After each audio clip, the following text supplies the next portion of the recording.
ini nanti jadi ini, nanti jadi cocok jadi pengusaha, cocok jadi ini, kamu eh, pasti jadi guru yang terbaik, jadi pengusaha sukses. Enggak, kita enggak ngomongin tentang itu. Tapi kita ngomongin apa yang sudah Allah tulis dan titipkan kepada diri anak kita. Sesimpel itu aja. Kalau kita ngerti apa yang Allah sudah tuliskan kepada anak kita, di dalam diri anak kita bisa membacanya, kita jadi tahu, oh kehendak Allah itu kurang lebih ini, karena Allah kasih bakat ini, karena Allah kasih potensi ini, karena Allah kasih sifat ini. Jadi ketika kita pahami itu, kita bisa mendidik mereka sesuai fitrahnya, kita bisa arahkan ke jalan yang memang insya Allah dikehendaki Allah Subhanahu wa Ta'ala. Karena kita tidak pernah tahu ya takdir Allah seperti apa. Tapi kita bisa mengira-ngira, memprediksi. Kalau dikasih modal ini ya kira-kira begini gitu ya. Jadi jalan anak itu kayak karpet merah nanti. Lurus gitu, lempeng, enak insya Allah gitu ya. Tapi kalau kita nggak paham, ya kita nyoba-nyoba akhirnya. Coba sana, coba sini. Nah, nyoba-nyoba itu keluar waktu, keluar biaya, pusing, ya kan? Capek sendiri. Ya. Nah, makanya dengan adanya parenting genetik ini akan memudahkan insya Allah. Nah, kita tadi ngomongin peta ya, kita jadi ngerti petanya. Oh, anak ini cara ngomongnya harus diginiin. Oh, anak ini cara motivasinya kayak begini. Oh, anak ini cara belajarnya efektifnya begini. Oh, jurusan yang cocok itu untuk anak ini begini. Oh, cara dia produktif tuh begini.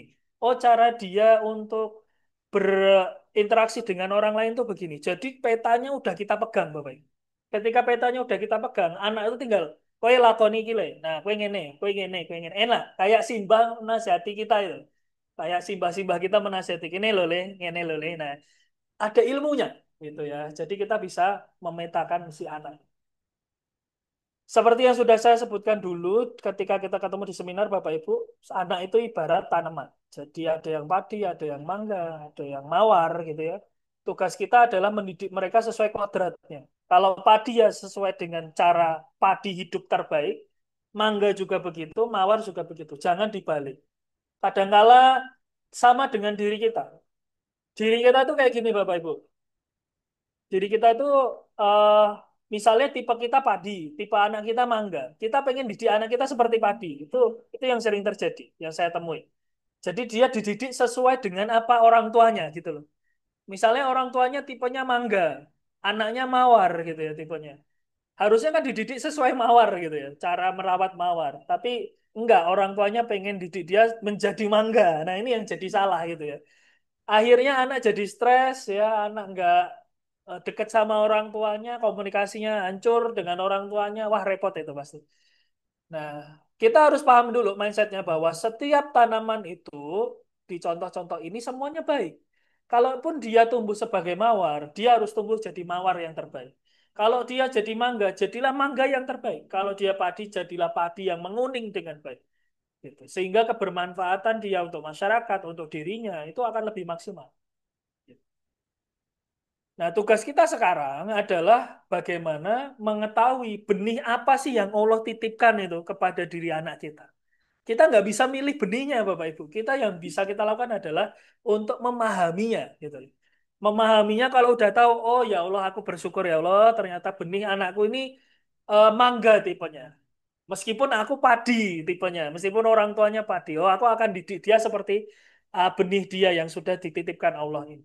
Nah, kita jadi ngerti nanti akan tahu cara kita merawatnya seperti apa. Nah, gitu. Jadi akan jauh lebih efektif. Masalahnya hari ini di dalam parenting kita tidak mengetahui benih apa yang Allah titipkan. Yang kita diajarkan adalah bagaimana merawat. Nah, masalahnya setiap anak kan beda-beda tuh tipenya. Jadi kalau parentingnya sama ya repot gitu ya. Kita diajarkan satu parenting ya anak itu diginiin dulu ya harus gini gini gini ternyata tipenya yang dibicarakan itu tipe padi. Nah, kan nggak relate dengan tipe mangga gitu. Nah, di Steven genetik ini nanti kita akan pelajari, oh ada tipe ini, tipe ini, tipe ini. Meskipun Bapak Ibu tidak tes, meskipun Bapak Ibu nanti tidak tes, Bapak Ibu minimal udah ngerti tipe-tipenya seperti apa. Nah, tes ini untuk validasi, ya. Tesnya untuk validasi. Karena kalau ditebak-tebak, orang itu kan kompleks banget ya karakternya. Jadi mana yang paling dominan itu nggak ketebak kadang-kala. Nah, makanya butuh tes ini. Tapi kalau Bapak Ibu hanya pengen ngerti, oh anakku kira-kira tipe ini ya nggak perlu tes nggak apa. Jadi saya tuh orangnya yang mau-mau aja, yang mau tes ya silakan, nggak juga nggak ada masalah. Gitu ya. Nah, rumusnya seperti ini Bapak Ibu. Jadi rumusnya secara teori itu begini. Anak kita itu 100% dirinya dipengaruhi oleh dua hal. Genetik sama lingkungan. Gitu ya. Selama ini anak eh, dididik oleh lingkungannya betul. Ya, ada keluarga, ada pertemanan, informasi, bacaan, HP, dan sebagainya itu. Kalau dikumpulin, ini porsinya 80% pengaruh kepada kepribadian anak kita, karakter anak kita. Cuman kita jangan kesampingkan yang 20% ini. Ini 80%, tapi sifatnya tidak tetap atau berubah-ubah yang 80% ini. Tapi yang 20% ini, meskipun cuma 20%, tapi ini adalah intinya. Dan ini tidak akan berubah, karena komponennya adalah sifat bawaan, karakter bawaan, bakat, potensi, kelebihan, kelemahan. Ini tidak akan berubah. Kayak komputer itu loh. Komputer itu prosesornya ini. Nah, ini prosesor. Tugas kita adalah bukan langsung ke lingkungan dulu, enggak. Kurang efektif nanti. Jadi tugas kita adalah pahami dulu genetiknya. Asah melalui lingkungan yang tepat. Itu cara. Jadi pahami dulu genetiknya, asal melalui lingkungan yang tepat. Sehingga anak kita akan jadi 100% dirinya yang terbaik. Ya, akan jadi 100% dirinya yang terbaik. Gitu. Jadi selama ini kenapa parentingnya kurang efektif? Ininya tidak dideteksi. Padahal ini inti, langsung fokus ke sini. Nah, ini yang jadi problem hari ini di parenting yang kita pahami. Dan itu diamini kok dengan apa namanya bidang PAUD, bidang ini. Oh iya benar juga Mas ini gitu. Ya. Jadi ini mudah-mudahan jadi solusi. Nah, Steven itu kemarin ada yang nanya, bedanya dengan psikotes apa Mas? Gitu. Kalau psikotes itu tuh mendeteksi ini Bapak Ibu, fenotip. Jadi gabungan antara dua hal ini. Itu psikotes. Ya. Kenapa hasil psikotes berubah-berubah? Karena ininya berubah-berubah, Bapak. Jadi dia akan berubah sesuai dengan referensi isi pikirannya ketika menjawab. Makanya Steven tidak fokus ke sini. Steven itu fokusnya ke sini, Bapak. Ke sini aja. Bedanya itu. Kalau psikotes itu psikometrik, kalau Steven itu genetik. Bedanya itu aja. Nah, saya mau buka mindset Bapak Ibu juga bahwa genetik itu ada dua persepsi Bapak Ibu. Yang pertama adalah genetik yang diturunkan, artinya ada warna kulit, warna rambut, bentuk wajah, golongan darah, ini ngikut sama orang tuanya. Cuman kita tidak akan bisa menjawab tentang bakat, potensi, karakter bawaan, kekuatan, kelemahan. Kalau kita hanya berpendapat bahwa genetik itu diturunkan. Nanti kita akan menjawab, oh dia bakatnya ini, potensinya ini. Nanti jawabnya jadi ngawur. Satu contoh, kebetulan. Ya kebetulan bakatnya ini. Dua, oh simbahnya dulu pemusik gitu. Oh simbahnya dulu ini. Jadi nurun ke cucunya gitu. Padahal yang nggak punya simbah, punya potensi juga anaknya jadi lebih baik, nggak pernah diomong begitu. Tapi kenapa ketika punya bakat dikoneksikan dengan yang lain gitu. Nah jawaban paling bagusnya adalah genetik tuh ada yang diturunkan, ada yang kehendak Allah. Intinya sesimpel itu. Kalau kita beragama, kita langsung connect Bapak Ibu. Bahwa ini adalah anugerah dari Allah. Itulah kenapa anak kita karakternya kadang beda sama orang tuanya. Kalau kita cuma berpedoman sama ini, kita akan tidak bisa menjawabnya Bapak Ibu. Tapi kalau kita punya iman, kita menjawabnya dengan eh, seperti itu Bapak Ibu. Jadi bakat, potensi, karakter bawaan, kekuatan, kelemahan. Seperti itu. Jadi tugas kita adalah memahami ini. So, Bapak Ibu sekarang saya pengen Bapak Ibu makin bersyukur lagi dengan anak Bapak Ibu semua. Syukuri apa yang ada, tugas kita perbaiki cara kita mendidiknya. Cara kita melakukan parenting. Cara kita memotivasinya kita atur ulang Bapak Ibu. Supaya lebih cocok, lebih connect. Kalau udah connect, anak makin bisa diatur. anak makin bisa dekat sama kita.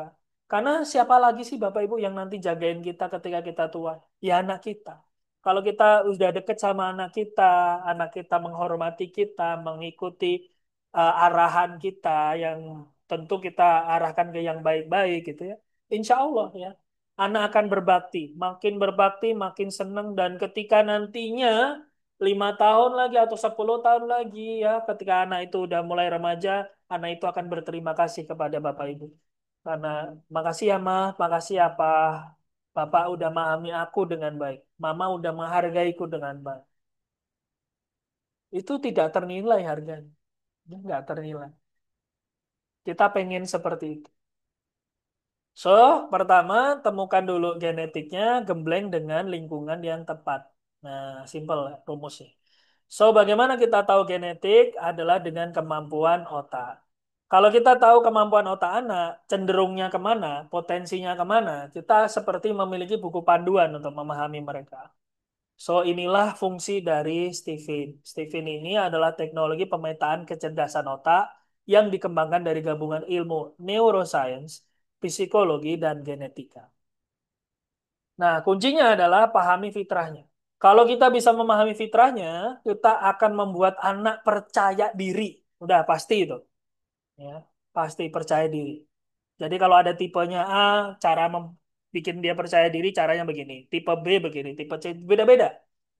Jadi anak akan merasa dimengerti sepenuhnya. Anak akan ngerasa kekuatannya ada di sana. Dia bangga jadi dirinya sendiri. Makanya nggak ada lagi anak minder di usia remaja. Wah, anakku minder kenapa ya? Karena dari awal pendidikannya tidak di set up untuk dia bersyukur dengan dirinya. Gitu. Sesimpel itu. Yang kedua adalah menghilangkan 80% drama di rumah. Ini capek banget. Jadi aku yakin Bapak Ibu ngerasa akan capek banget dengan drama-drama ini. Ya. Satu, anak rewel. Dua, minta neko-neko. Kemudian marah-marah. Ya. Marahin orang tuanya, bentak orang tuanya. Obrolan tuh nggak pernah ada. Rumah adem ayem sepi ya. Sepinya nyet nggak pernah ada komunikasi. Ini akan selesai dengan Steven. Ya.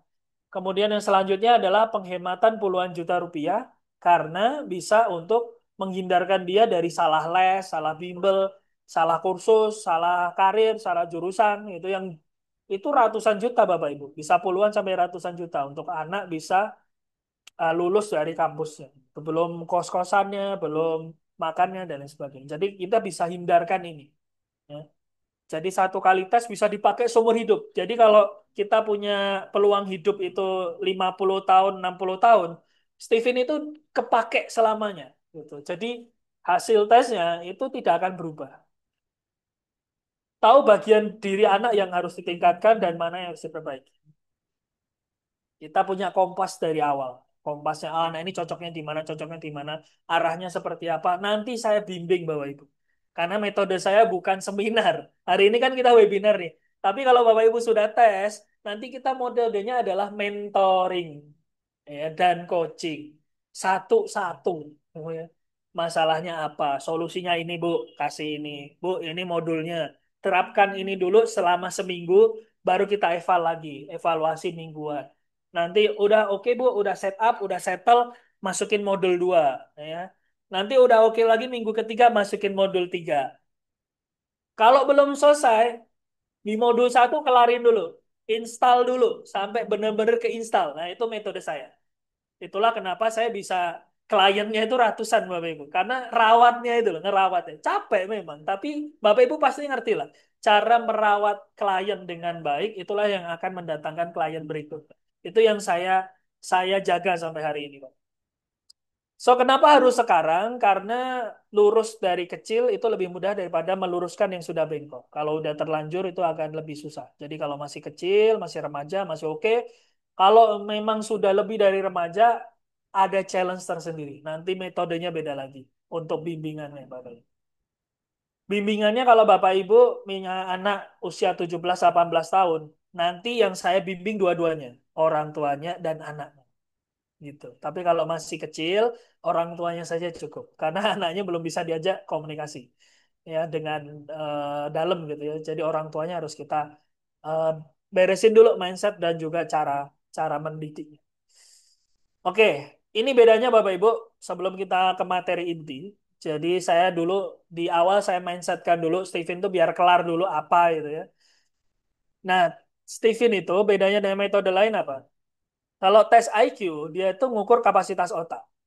Jadi kalau kecepatan berpikir intinya gitu adalah IQ. Jadi Steven tidak fokus ke sana. Psikotes tadi psikometrik sudah saya jelaskan. Melihat orang dari luarnya seperti itu. Makanya metodenya psikotes. Kalau Steven dia fokusnya ke genetik. Jadi aslinya orang itu dideteksi dulu. Apakah ini bisa saling bekerja sama? Sangat bisa. Tes dulu Stevennya, masuk ke sini, masuk ke sini. Jadi akan lebih menguatkan yang ini. Tapi kalau ini dulu baru ke sini, nanti eh, dia akan tumpang tindih nanti. Jadi kalau kita harus deteksi aslinya dulu, baru disupport dengan ini, disupport dengan ini. Caranya begitu polanya. Nah, Steven ini Bapak Ibu ditemukan oleh eh, Dr. Farid Poniman PhD. Beliau almarhum, udah 1 tahun yang lalu beliau meninggal dunia. Beliau ngambil S3 ilmu psikologi dari UKM Malaysia. Di Steve ini sebenarnya udah lama sekali. Konsep awalnya itu tahun 99, Bapak. Kemudian disempurnakan 10 tahun kemudian dengan menguji cobakan ke 60.000 sekian orang. Akurasinya di atas 95%. Jadi mulai menggunakan sidik jari itu tesnya nanti menggunakan sidik jari salah satunya adalah dengan di tahun 2009. Nah, Steven sekarang lagi mengembangkan metode tes baru. Itu menggunakan kornea mata.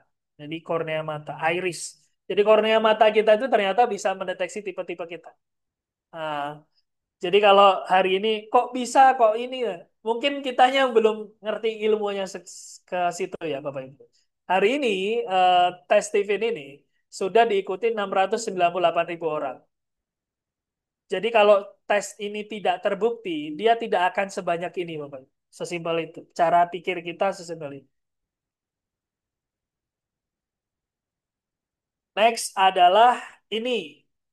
Risetnya itu dilakukan di Malaysia dan Indonesia. Pengujinya itu profesor-profesor dari Malaysia. Ada Prof. Muhammad Zinuddin, Prof. Muhammad Suhaimi bin Muhammad, Prof. Wan Syahrazad. Nah, ngambil samplingnya untuk bisa dijual tesnya ke publik, ngambil samplingnya segini banyak Bapak. 60 ribuan orang sebelum di launching ke publik. Lebih dari 95% mengatakan cocok. Kemudian perlu tes lagi kedua kalinya enggak? Jawabannya tidak. Ya, jadi dia cukup 1 kali tes untuk seumur hidup. Seperti itu. Yuk kita masuk materi inti. Jadi Steven tuh simpelnya gini Bapak Ibu. Apa sih yang kita pelajari dari otak kita? Jadi yang pertama adalah otak itu ada 2 bagian. Pertama belahan otak, dua lapisan otak. Belahan otak itu akan menjawab kita karakternya apa. Kemudian lapisan otak kita akan menjawab drive kita apa, sumber motivasi kita dari dalam diri sendiri atau harus dari luar. Kita sebutnya di dalam Steven internal motivation dan external motivation. Ngambilnya dari mana? Kalau kita sering sebut dengan introvert dan extrovert. Dari lapisan otak ini, Bapak Ibu. Jadi lapisan otak ada yang cenderung tebal di dalam, tebal di luar. Kalau tebelnya di dalam, itu disebut dengan introvert. Kalau tebelnya di luar, disebut dengan extrovert. Jadi cara kita untuk pola pikir, apakah kita introvert atau extrovert, itu dari otak kita. Ternyata dari lapisan otaknya. Jadi kalau ada informasi masuk, makanya orang introvert dia akan lebih lebih kaku menerima informasi. Berbeda dengan ekstrovert yang tebelnya di luar. Jadi dia bisa memfilter terus masuk ke proses otak. Kalau introvert dia udah masuk ditahan dulu sama si lapisan di dalam. Makanya orang introvert jauh lebih prinsipal, jauh lebih keras pendirian daripada ekstrovert. Ekstrovert bisa welcome ke banyak pendapat. Introvert tidak. Introvert itu lebih keras. Nah, cara bacanya seperti ini, Bapak. Yuk, kita cocokkan kepada anak Bapak Ibu semua. Nanti saya akan absen. Anak Bapak Ibu itu introvert apa ekstrovert?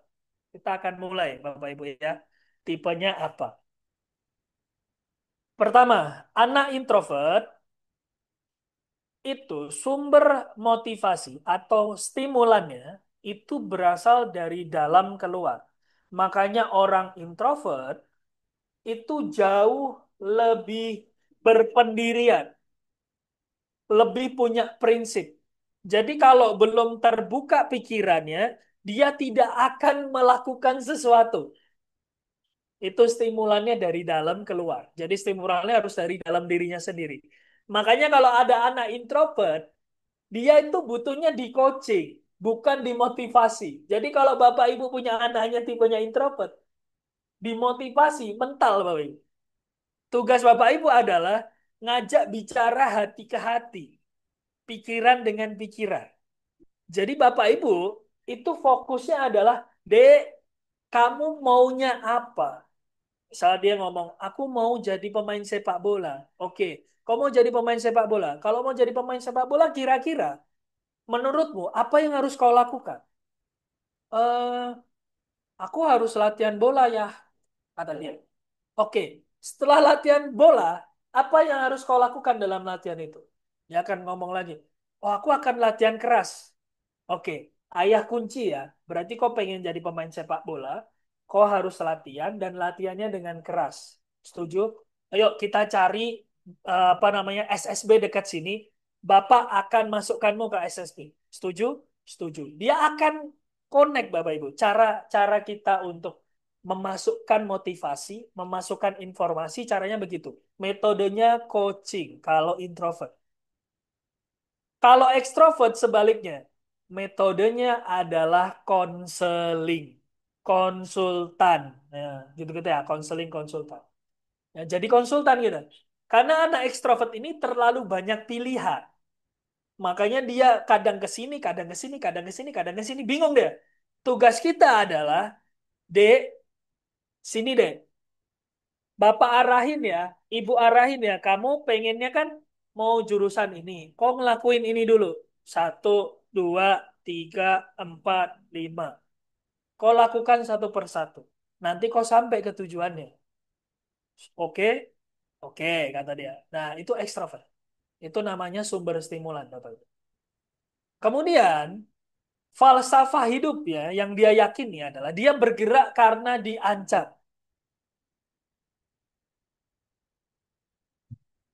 Mohon maaf kalau ada suara motor ya Bapak Ibu ya. Ini kantor saya ada di pinggir jalan.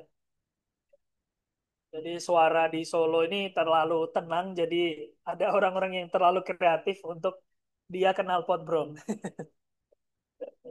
Jadi orang introvert itu lanjut lagi diancam Bapak Ibu.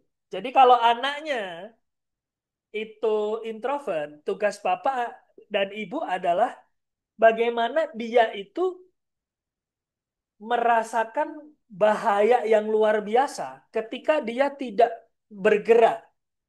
Jadi bukan terus diancam. Nanti Bapak inilah, Ibu ini enggak gitu. Tapi bahasanya kita harus dekatkan dengan eh, ketakutan-ketakutan kalau dia tidak bisa dia tidak melakukannya, bukan mencapainya. Tidak melakukannya. Contoh, sama-sama ngajak sholat. Kalau introvert, dia diiming-iming, deh nanti dapat pahala loh, deh nanti masuk surga. Dia nggak terlalu connect, Bapak Ibu. Ya oke, tapi nggak bergerak, nggak greget. Gregetnya adalah, dek, kalau nggak sholat nanti masuk neraka loh. Dek, nanti dapat dosa loh. Allah marah loh. Ibu marah loh. Bapak marah loh. Kalau adik nggak sholat. Anak introvert, dia akan lebih tergerak dengan cara begitu. Sedangkan ekstrovert, dia bergerak kalau diiming-imingi. Bedanya itu. Nah, masalahnya adalah, ini suka ketuker. Anaknya introvert, dididik ekstrovert. Anaknya ekstrovert dididik introvert. Kenapa seperti itu? Karena bapak maknya ekstrovert. Karena bapak maknya introvert. Jadi salah kaprah ini. Gitu loh. Jadi bapaknya atau maknya introvert, dianugerahi anak ekstrovert, dididik seperti introvert. Ini yang jadi repot. Ini baru ini doang ya Bapak Ibu. Baru lapisan otak ini udah kita sedikit banyak akan melek dengan parenting ya. Nah, cara memotivasinya adalah kalau anak introvert itu ditantang, challenge. Habis ini apa? Habis ini apa? Dek, Setelah juara lomba ini, kok mau lomba apa? Oh, aku mau lomba nasional ya. Oke, ayo kita capai yuk lomba nasional itu. Kita harus jadi juaranya. Nah, itu ditantang challenge. Kalau ekstrovert difasilitasi. Nah, kamu kan jadi juara. Kau harus latihan ini, nah. Jadi anak ekstrovert tuh memang rada repot, lebih repot daripada introvert. Makanya anak introvert itu cenderung lebih mandiri, Bapak Ibu. Dia akan mandiri, inisiatifnya tinggi anak introvert itu. Introvert ekstrovert tidak ngomongin tentang oh introvert tidak introvert itu pendiam, ekstrovert banyak ngomong enggak. Tapi sumber motivasinya, internal motivation, external motivation. Anak introvert akan jauh lebih mandiri. Kalau sudah punya kesadaran diri, dia akan mandiri. Kalau ekstrovert, dia butuh diingatkan lagi. Satu kali, dua kali, tiga kali. Nanti settle nih. Habis settle, hilang lagi, ulang lagi gitu. Itulah ujian. Anak adalah ujian kita. Sabar apa enggak? Kalau kita sabar, insya Allah ada jalannya. Tapi kalau kita nggak sabar, ya repot juga ya. Saya mau absen Bapak Ibu. Dari yang saya jelaskan tadi, Bapak Ibu tolong absen. Menurut Bapak Ibu, anak Bapak Ibu introvert apa ekstrovert? Di kolom chat. Ayo, kita biar rame. Yuk, di kolom chat. Anak Bapak Ibu introvert apa ekstrovert? Yuk, saya mau tahu. Di kolom komentar. Masih bayi, oh ya. Belum tahu kalau masih bayi. Pak Zaki ekstrovert. Ayo, Bu Supriyatin introvert. Anaknya introvert. Nah, anak pertama saya ekstrovert. Ekstrovert, introvert, Pak. Nah, dari ilmu ini saja, Bapak Ibu sudah bisa langsung terapkan. Langsung bisa diterapkan. Oh, introvert, ekstrovert. Ada yang anaknya lebih dari satu. Ekstrovert. Saya izin minum ya, Bapak Ibu.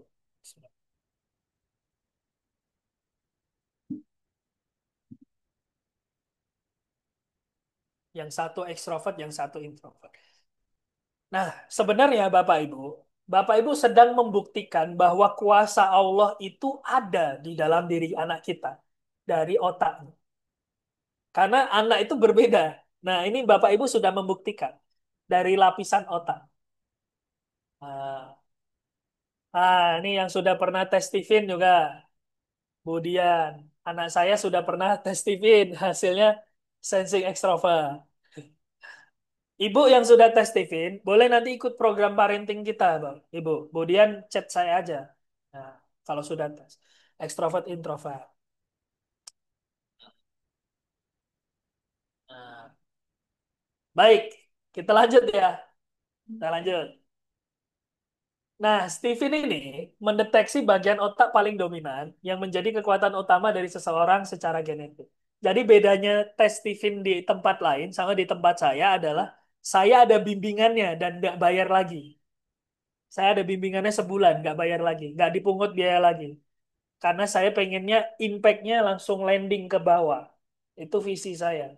Jadi nggak ada tambahan biaya, dibimbing sampai 30 hari, sampai benar-benar teraplikasikan di rumah. Gitu. Kalau belum, diulang lagi sampai materi satu sampai terlandingkan dulu, baru dia boleh lanjut materi dua. Gitu. Tidak ada tambahannya. Itu bedanya, Bu, di tempat kita sama tes TV di tempat lain. Nah, eh, ini terakhir ya materinya. Karena ini akan bongkar semua cara kita komunikasi. So, Bapak Ibu sekarang coba fokus dulu ke sini. Karena ini nanti setelah ini kita akan diskusi. Tanya jawab gitu ya. Akan tanya jawab ini biasanya seru-seru ini. Pertanyaannya lucu-lucu. Ada yang nanya anaknya begini, anaknya begitu gitu. Nah, di dalam konsep Stevie, otak kita itu terbagi tidak hanya jadi dua, Bapak Ibu. Kan kita kan kadang ngerasa kita yang kita pahami adalah otak kanan, otak kiri ini. Nah, ternyata di dalam otak kita itu belahan otaknya ada lima, Bapak. Ada kanan tuh ada dua, kiri ada dua, otak tengahnya satu. Nah, setiap belahan otak ini ada fungsinya, Bapak Ibu. Limbik kiri warna merah ini fungsinya adalah untuk indrawi, motorik, memori. Makanya kalau di sinetron suka kepukul di sebagian sini kan Bapak Ibu, terus bangun-bangun di rumah sakit hilang ingatan. Misalnya kalau di sinetron ya. Jadi bagian sini untuk memori kinestetik Bapak Ibu. Di bagian neokorteks kiri, warna abu-abu ini untuk analisa logika. Makanya untuk berpikir itu warna abu-abu ini Bapak Ibu. Jadi makanya kalau kita lagi mikir sesuatu, kita cenderung melihat ke kiri atas matanya. Ya, mata kita akan cenderung ke kiri atas karena dia mengakses ini. Nah, di warna biru ini adalah otak kreatif. Ya, dia fungsinya untuk kreativitas, imajinasi, konseptual gitu, neokorteks kanan. Makanya kalau kita lagi membayangkan sesuatu, kita cenderung melihat ke kanan atas. Kalau kita lagi bayangin sesuatu, coba diingat-ingat lagi. Ya. Terus yang warna hijau ini namanya otak perasaan atau limbik kanan. Emosional, perasaan, influenza. Terus otak tengah ini adalah fungsinya untuk naluri. Jadi kalau kita misalnya tiba-tiba melihat situasional, oh ini kayaknya nggak bagus sih, oh ini kayaknya bagus, oh ini kayaknya peluang deh, oh ini kayaknya keren deh. Nah, terus oh ini kayaknya mau hujan, nah itu naluri. Nah yang mengatur itu otak tengah. Fungsi-fungsi ini per bagian-bagian otak ini tuh sesuai fungsinya masing-masing, Bapak Ibu. Nah, yang jadi persoalan sekarang, pertanyaannya adalah dari lima belahan otak ini, kalau semua orang punya, kenapa ada orang yang karakternya berbeda? Ternyata jawabannya adalah dari lima belahan otak ini, hanya ada satu yang jadi imamnya, jadi pemimpinnya, atau lebih dominan, lebih menonjol, lebih kuat daripada belahan otak yang lain. Kalau dia kuatnya di limbik kiri, sesuai fungsinya tadi, dia akan disebut dengan sensing. Kalau dia cenderung ke abu-abu, dia disebut dengan thinking.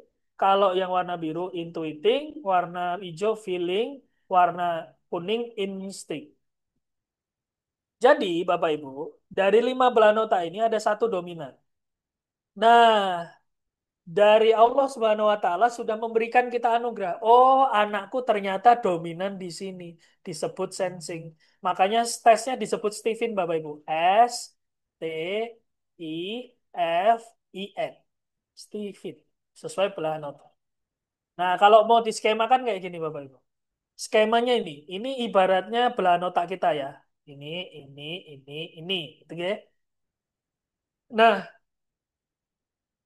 porsi belahan otak seseorang yang dominan di limbik kiri disebut dengan sensing itu polanya seperti ini Bapak Ibu.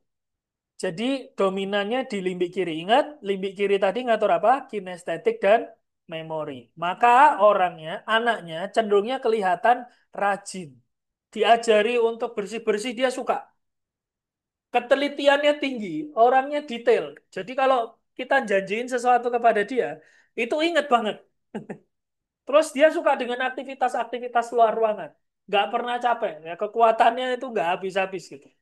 Cuman kelemahannya ada di neokorteks kanan. Jadi Allah itu kasih kelebihan di limbik kiri, tapi dikasih kelemahan di neokorteks kanan, di kanan atas, otak kanan atas yang warna biru tadi. Kreativitasnya lemah. Kalaupun dia bisa kreatif, dia kreatifnya adalah kreativitas mencontoh. Dikasih contoh dulu baru bisa mengaplikasikan. Tapi kalau disuruh mikir sendiri dia bingung. Wah, mau kemana ya? Ini bingung ya. Karena secara skema belahan otak, otak kreatifnya terpakai 20% saja. Secara default, secara dari sononya gitu ya. Makanya kalau punya anak sensing, disuruh ngerapiin tempat tidur, jangan cuma diomongin tok Bapak Ibu. Dek, rapiin tempat tidur ya.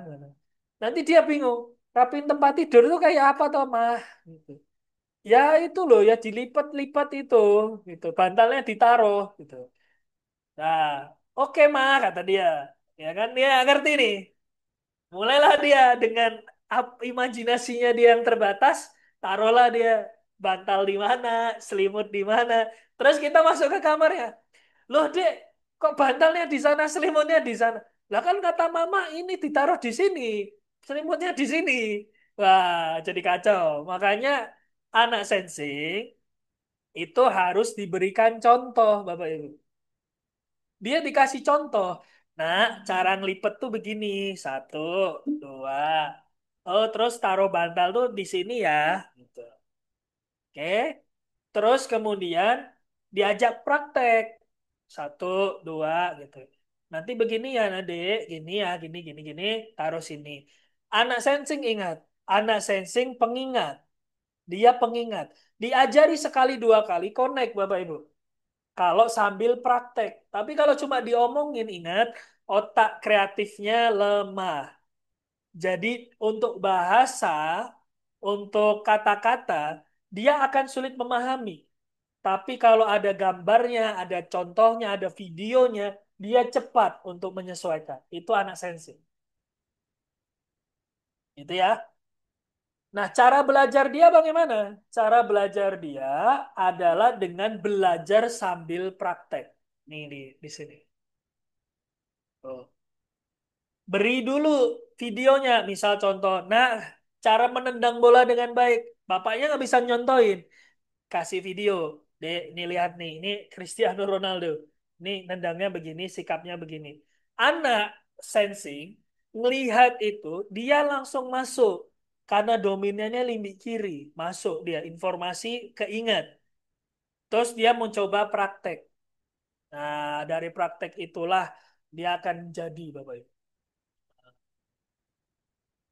Terus kemudian anak sensing lebih cocoknya pakai to-do list kalau kegiatan sehari-hari. Dek, setelah bangun tidur ngelakuin ini. Nah, tempel itu di tembok checklistnya yang ada papan tulis putih. Centang. Hari ini adik sudah bersih-bersih, sudah centang. Gitu caranya. Nah, prakteknya nanti kayak gitu, Bu. Kalau di bimbingan kita, nanti dipraktekin langsung. Nanti Bapak Ibu, saya minta laporannya. Bu, sudah dilakukan ini belum? Oh, belum, Mas, masih sibuk. Ya udah, Ibu di modul satu dulu, jangan naik kedua. Ya. Ibu di satu dulu kelarin. Kalau udah selesai, baru kita lanjut ke modul dua. Loh, tapi Mas, saya mau belajar lagi. Ya, selesaikan dulu. Karena saya pengennya Ibu mengaplikasikan, gak cuma paham doang. Gitu. Nah, gitu Bapak Ibu. Nah, tipe-tipe sensing ini Bapak Ibu, dia cocok untuk bangun rutinitas yang teratur. Karena otak kiri bawah itu cocoknya ada rutinitas, checklist, kasih hadiah. Hadiahnya orang sensing, anak sensing cocoknya hadiahnya berbentuk benda. Benda. Jangan cuma kata-kata pujian. Nggak greget. Karena anak sensing dia akan teliti. Memperhatikan semuanya. Jadi dia akan lebih connect kalau hadiahnya wujud. Akan lebih tertarik kalau hadiah wujud. Bukan cuma motivasi kata-kata terima kasih doang. Itu harus. Tapi ada hadiah terwujud yang dia bisa pegang.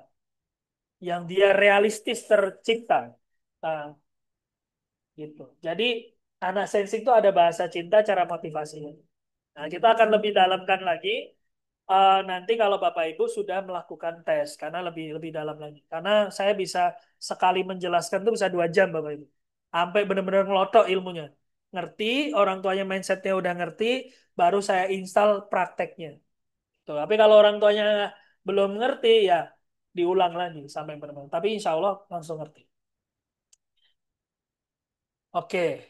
Anak sensing selain kegiatan, dia butuh dilibatkan secara kegiatan praktis. Contoh misalnya, Dek, kamu bersih-bersih, bantuin ibu bersih-bersih ini ya.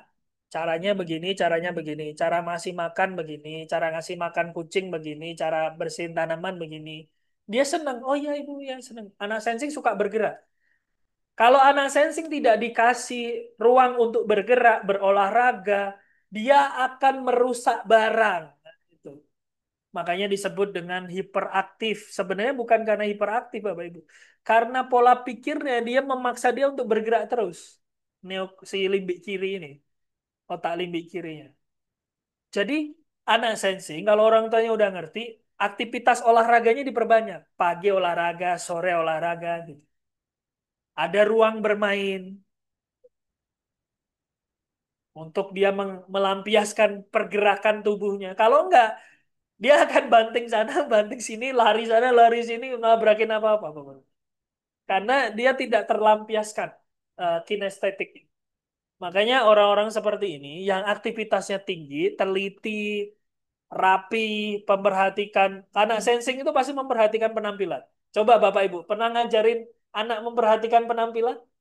Sedari dini, usia 2 tahun, 3 tahun, 4 tahun? Jarang kan? Tapi kalau anaknya sensing, dia udah otomatis memperhatikan penampilan. Minimal rambutnya disisir sendiri, ya kan? Baju dia milih, nggak mau yang itu, maunya yang ini. Oh itu nggak cocok sama aku. Anak sensing. Nah, jurusan kuliah yang cocok apa? Kalau udah ngerti potensinya di sana, ketelitian, aktivitasnya apa, suka luar ruangan, kemudian ketelitian, kepintarannya di sana, suka dengan aktivitas yang rutin. Makanya cocoknya jurusan-jurusan seperti ini, Bapak. Ketelitiannya masuk akuntansi. Ke ketelitiannya lagi, keuletannya, aktivitas yang itu-itu aja, cocok ke kerjaan-kerjaan yang itu-itu aja.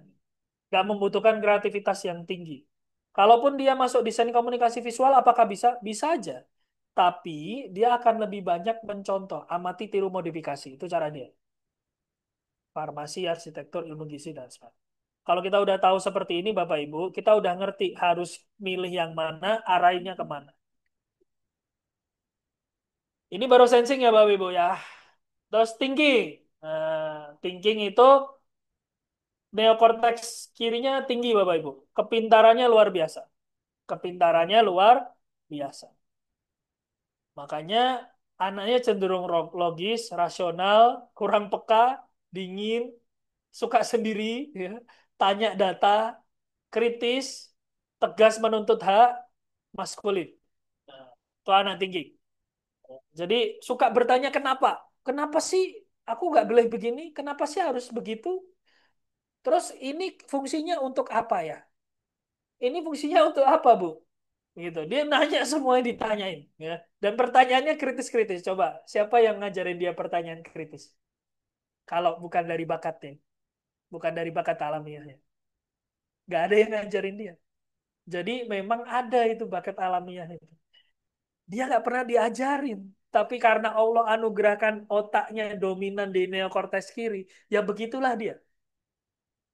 Kelemahannya di mana? Kelemahannya di limbik kiri. Ingat, limbik kiri tadi ngomongin apa? Ngomongin perasaan. Jadi kalau punya anak thinking, mau sampai dewasa dia akan pendiam, Bapak. Dia mikir. Dia akan mikir. Ya, mikirin. Sekiranya dia tidak perlu ketawa pun dia tidak akan ketawa, Bapak Ibu. Ketawa pun dia mikir. Perlu nggak aku ketawa? Oh, tidak perlu. Saya tidak akan ketawa. Gitu. Makanya jangan paksa dia untuk berperasaan karena memang dia diciptakan untuk berpikir, untuk berpikir dia. Jadi kalau Bapak Ibu punya anak thinking, berharap dia peka dengan perasaan jenengan, jenengan yang salah. Ya, jenengan yang salah karena memang anak ini anak thinking. Tugas Bapak Ibu adalah ngomongin tentang target, ngomongin tentang prestasi. Dek, kamu mau juara apa sih? Dek, kamu mau juara kompetisi apa? Dek, kamu mau beli buku nggak? Mama beliin buku ya. Kamu suka buku apa? Kamu mau belajar apa? Itulah cara kita memperhatikan kepada si anak thinking ini. Jadi dia tidak perlu ditanya gimana perasaanmu nak. Ditanya terus dia jawab, emang aku kelihatannya gimana mah? Emang aku sedih ya? Enggak, aku nggak sedih, kata dia. Itu yang terjadi. Karena limbik kanannya lemah, Bu. 20% dia. Jadi tugas Bapak Ibu apa? Cinta mencintai dia adalah dengan upgrade isi pikirannya. Dek, ayo ke Gramedia yuk gitu. Beli buku. Oh iya, seneng dia. Ayo beli buku, beli buku. Daripada, Dek, sini curhat sama mama gitu. Beda. Meskipun bisa, tapi dia akan merasa lebih dicintai kalau oh mamaku itu mau untuk ngasih ilmu ke aku gitu, memfasilitasiku. Nah, itu. Nah, orang seperti ini Bapak Ibu, tipe seperti ini. Dia itu gunakan bahasa yang tegas dan masuk akal. Jangan terlalu berbelit-belit. Ngomong sama anak tingking tuh tinggal bilang, "Dek, makan. Dek, makan. Kau udah waktunya makan. Cukup. Nggak usah drama. Dek makan, mama nanti nangis kalau ada yang nggak makan. Itu nggak masuk di akal di pikiran dia. Dia coba, Dek makan. Tadi belum makan dan ini jadwal adik makan. Ini jadwal adik makan. Logis. Kalau bahasanya tidak logis, otaknya tidak nangkep ini, Pak. Jangan pakai bahasa limbik kiri yang perasaan tadi untuk anak thinking. Anak thinking harus dipakai bahasa kayak komputer. Dek, dek makan. Ini sudah jadwal adik makan. Setelah pulang sekolah jadwalnya apa? Makan. Adik makan. Makan dia. Oh iya, logis. Nah, kalau Bapak Ibu punya anak thinking, Bapak Ibu harus pintar. Kalau enggak, Bapak Ibu akan diremehkan sama si anak meskipun nggak ngomong. Dan dia akan mencari orang yang jauh lebih pintar jadi teman dia. Makanya orang thinking, anak thinking, itu pilih-pilih guru, Pak. Bu. Jadi kalau punya anak thinking, dia akan ngomong, gurunya nggak pinter. Gurunya nggak pinter-pinter amat. Gurunya nggak ngerti coba mah kayak gini. Dia akan ngomong. Dan menurut dia, omongan dia itu benar. Ya memang benar, tapi untuk urusan ini pantas apa tidak diomongkan, perlu kita ajarin Bapak Ibu. Itu tugas orang tua. Kita tahu dulu, oh anak ini memang thinking. Tugasku ngajari dia kesopanan. Oh kayak gitu tuh ditahan dulu deh, ngomongnya jangan di situ. Ngomongnya di sini. Karena nanti si bapak ini kalau dengar dia marah. Jadi ada alasan logis. Tapi kalau alasannya nanti bapak ini sakit hati, dia nggak bisa nangkep sakit hati itu seperti apa. Tapi kalau marah, dia ngerti, oh marah itu begini. Jadi kalau anak thinking lagi ngomong Bapak Ibu, jangan langsung dipatahkan semangat dia. Langsung dikasih solusi enggak. Biarkan dia ngomong dulu, ngasih pendapat dia. Pak, aku gini, gini, gini, gini. Oh ya, oke. Terus gimana? Oh baik. Terus kamu kayak gitu. Oh iya. Terus gimana ya, Dek? Kayak gini gimana, Dek? Oh ya, kalau kamu kayak gini, nanti gimana? Jadi dipancing dia dengan challenge-challenge pertanyaan logis lainnya gitu. Nah, itu akan dia ngerasa, oh, akan dipahami. Kalau ininya gagal, Bapak Ibu, dia akan kehilangan kepercayaan kepada orang tuanya. Dia akan cerita kalau perlu saja. Mau Anda pancing luar biasa untuk bercerita, dia tidak akan ngomong. Karena dia akan ngomong kepada orang yang bisa dia percaya, yang lebih bisa ngasih solusi logis. Gitu. Jadi sepenting itu kita memahami anak itu. Nah, pola belajar dia, orang anak thinking ini Bapak Ibu, dia itu problem solving dan analitis. Jadi cara belajar dia bukan dengan mendetailkan bacaan, bukan. Tapi dia menganalisa. Guru pun menjelaskan dia analisa.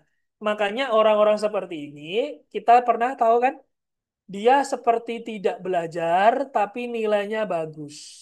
Nah, itulah anak-anak thinking. Dia cocoknya pakai logika dan sistem. Mind mapping dia cocok banget. Jadi nanti pola belajarnya kita benar-benar breakdown, Bu. Oh, Bapak Ibu tak latih nanti mind mapping tuh gimana yang benar. Terus membreakdown pelajaran tuh gimana gitu. Nanti di pertemuan ketiga, pola belajar itu pertemuan ketiga. Pertama parenting, dua itu ada nanti kita masuk modul kedua adalah komunikasi, ada skripnya, jadi ada cara ngomongnya, ada kata-katanya gimana, terus ini gimana kalau situasi begini caranya ngomong bagaimana, itu ada semua. Bapak Ibu tinggal praktekkan. Terus kemudian jurusan yang cocok ya udah pasti jurusan eksak cocok buat dia. Jangan paksa dia masuk ilmu komunikasi, Pak. Bu, jangan. Stres dia. Nanti dia ngomong aja mikirnya lama gitu. Tapi kalau teknik informatika, statistika, hukum. Saya di Pekalongan kemarin ngetes satu anak karakternya thinking extrovert. Dari kecil tontonan YouTube-nya itu eskavator, pertambangan gitu. Bapak ibunya nggak ngerti kenapa anakku nonton begini. Ya. Kalau dia nggak nonton eh, Upin Ipin apa itu nggak tertarik gitu. Kenapa dia nontonnya eskavator, cara mesin mobil bekerja, itu tontonan dia di YouTube. Setelah dites, hasilnya thinking extrovert ya pantas. Dia akan lebih tertarik untuk hal-hal yang bersifat technical. Ah, intuiting. Intuiting itu sebaliknya orang sensing. Kalau sensing tadi satset, intuiting itu banyak ide. Meskipun eksekusinya lemah. Tugas kita adalah menyadari bahwa si intuiting ini kekuatan terbaik dia adalah problem solving dan kreativitas. Makanya orang intuiting itu cocoknya berbisnis, bukan berdagang. Berbisnis tuh gini, membangun konsep bisnis, sistemnya, kemudian konsepnya, cara marketingnya, cara sellingnya, itu cocok orang intuiting. Nah, anak intuiting tuh makanya akan kelihatannya mager, mager-mageran, nggak terlalu suka aktivitas fisik. Ya. Tapi kalau urusan ilmu, dia ditanya, dia ngerti. Ini dia ngerti. Ilmu-ilmu yang umum, terutama. Ya, gitu. Nah, orang intuiting ini, anak intuiting.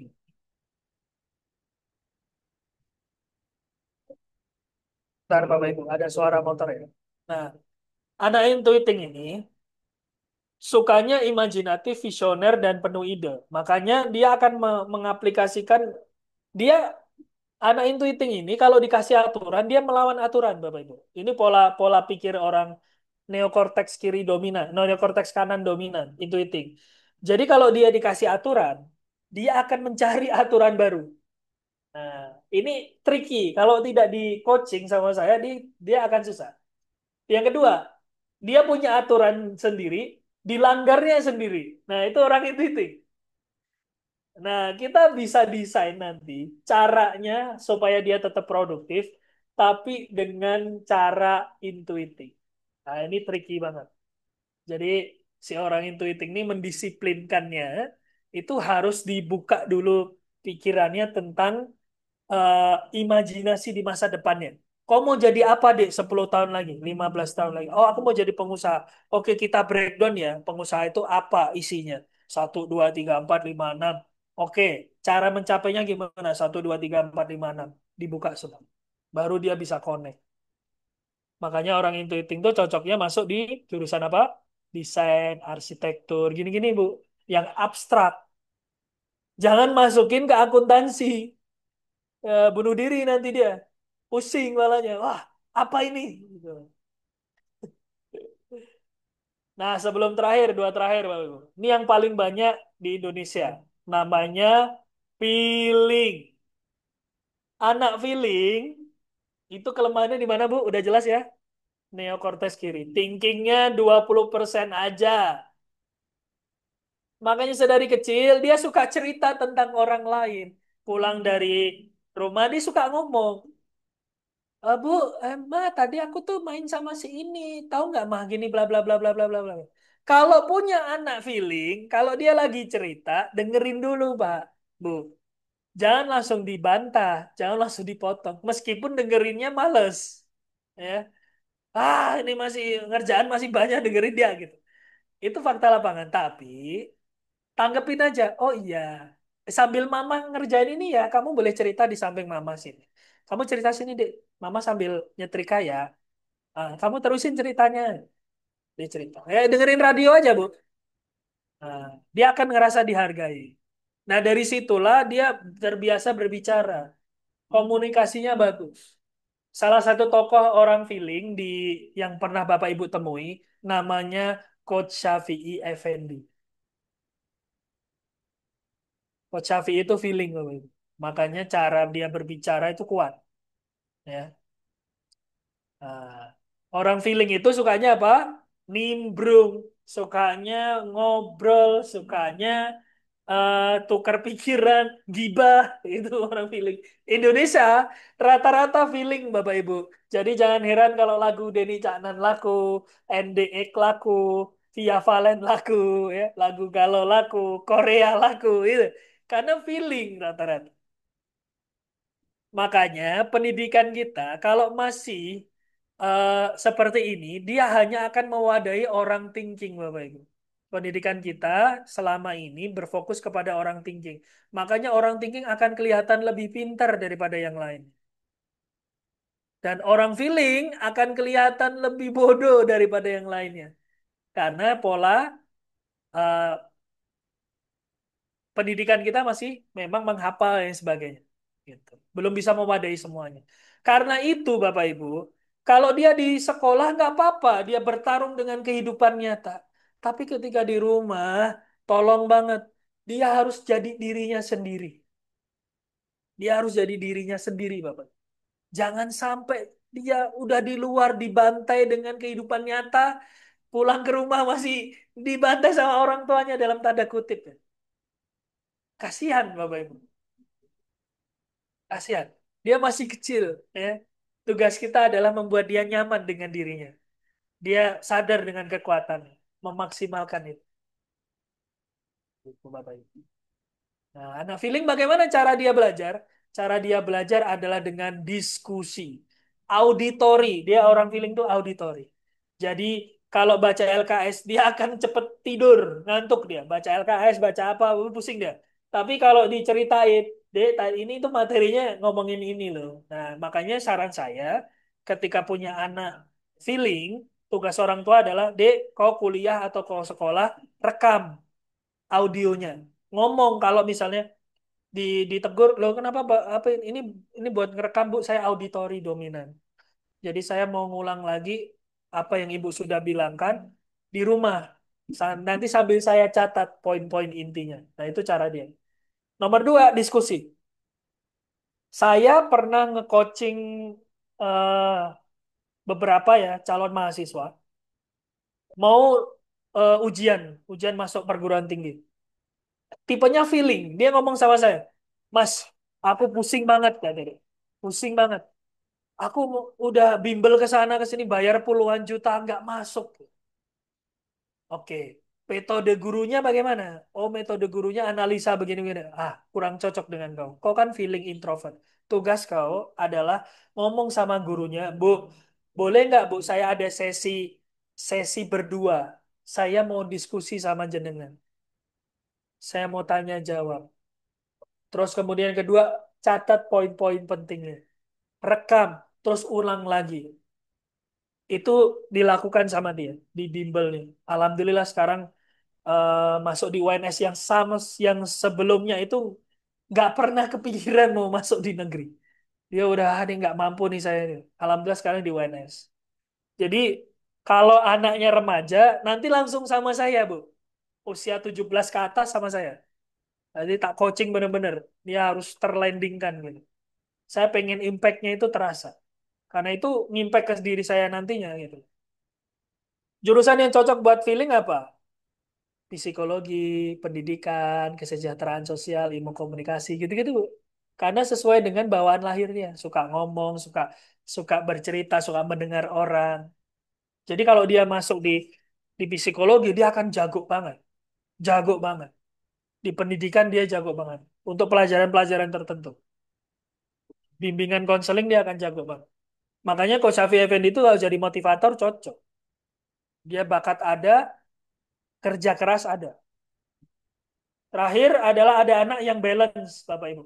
Kanan kirinya balance. Jadi thinking, intuiting feelingnya 50-50 di sini. Ada anak yang memang balance otak kanan kirinya.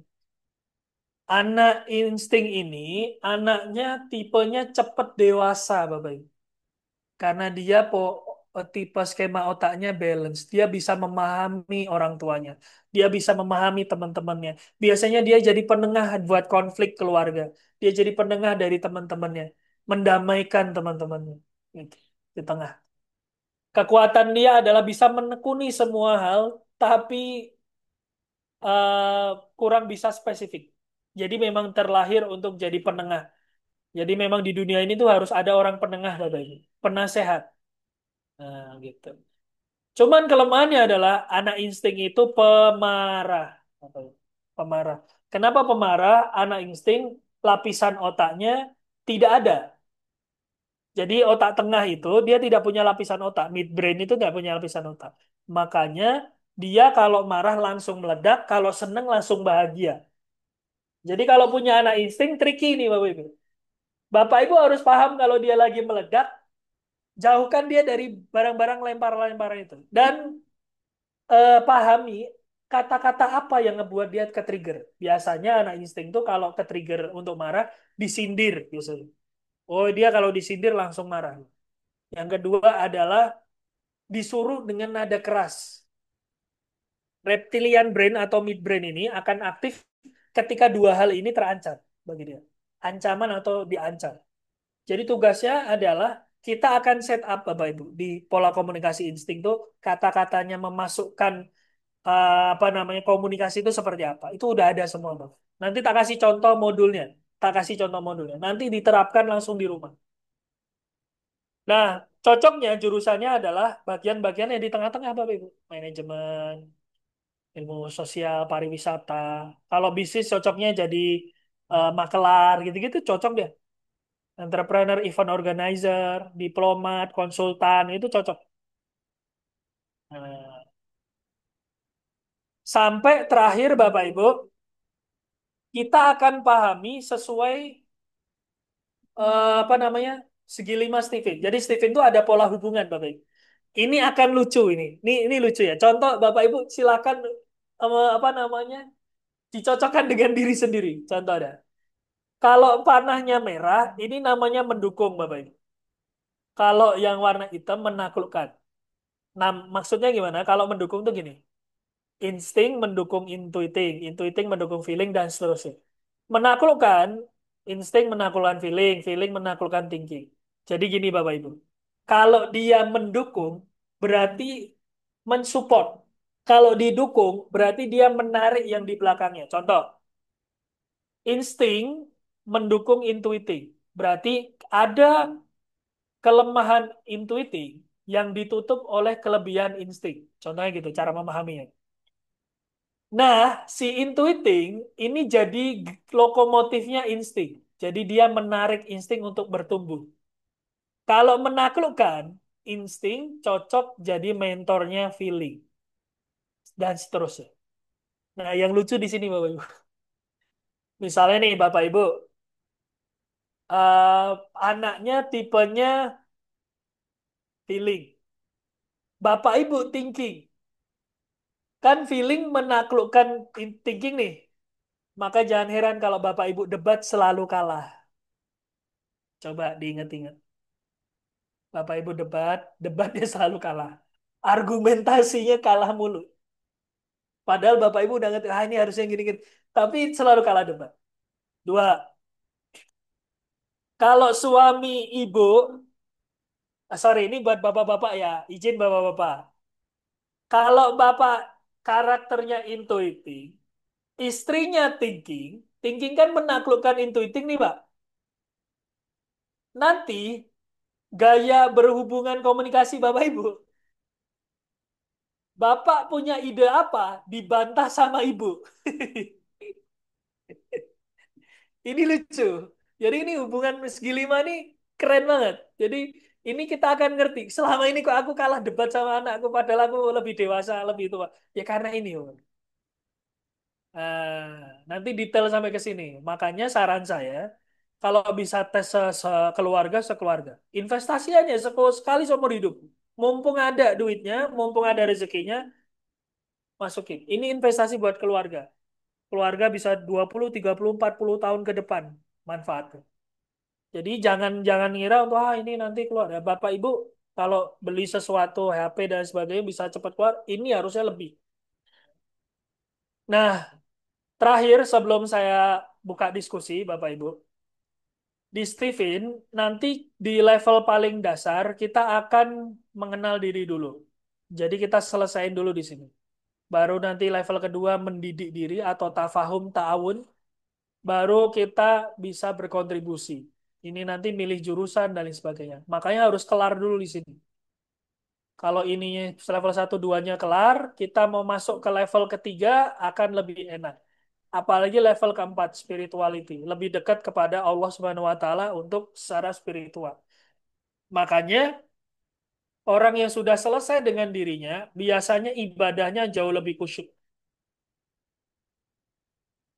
Kalau orang udah selesai sama dirinya, sama dunianya, ibadahnya jauh lebih khusyuk. Kalau belum selesai ini lompat, belum memahami diri, langsung pengen kontribusi, ada satu gap yang tidak selesai.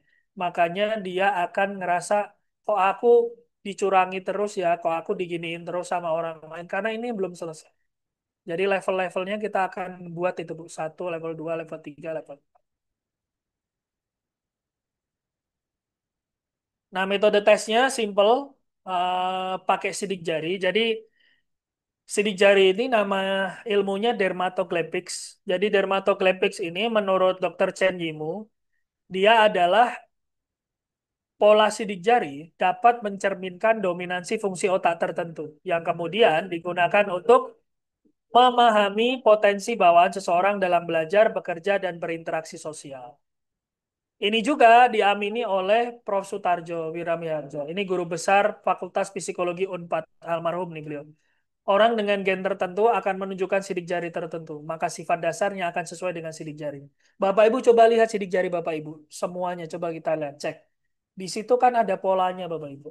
Ada pola melengkung, pola ini, pola. Nah, pola itulah yang ternyata punya kesamaan dengan skema belahan otak kita. Sama halnya dengan QR code. Ketika kita mau bayar sesuatu, QR code itu ya sidik jari kita. Selama ini ilmu kita cuma sebatas sidik jari buat buka HP doang sama absen. Ternyata bisa untuk menguak potensi kita. Makanya dari Steven dari 2009 sampai hari ini udah 700 ribuan untuk per hari ini Bapak Ibu dipercaya untuk banyak orang untuk pengen tahu potensi anak. Nah, ini contoh untuk si apa namanya? Di beberapa tes ya. Ini Chinese, terus kemudian rata-rata Chinese klien saya Bapak Ibu. Mereka pengen banget si anak ini terbuka potensinya. Gitu. Nah, kita coba play ya Bapak Ibu ya. Sini bisa di play nggak ini? Sebetulnya tidak bisa di play. Nanti tak kirim aja di grup Bu. Nah, sebelum saya tutup diskusi, eh, investasi terbesar Anda ada di anak Anda, maka lakukan segalanya. Itu saran saya. Kalau Bapak Ibu bisa investasi rumah, mobil, nggak ada masalah dengan itu. Itu duit Bapak Ibu semua. Tapi jangan lupa anak. Install aja semuanya. Semua yang bagus-bagus install. Buku, seminar, workshop, pelatihan, tes bakat, tes IQ, semuanya. Diinstal mumpung masih punya kesempatan. Install aja dulu semua. Udah mikirnya adalah ini investasi untuk jangka panjang. Itu aja. Saran saya. So, saya akan buka Genetic Parenting Mastery. Nanti di level pertama kita akan tes dulu Bapak Ibu. Kemudian nanti akan masuk di modul satu pola parenting, modul 2 pola komunikasi, pola belajar, pola karir, dan pendampingan.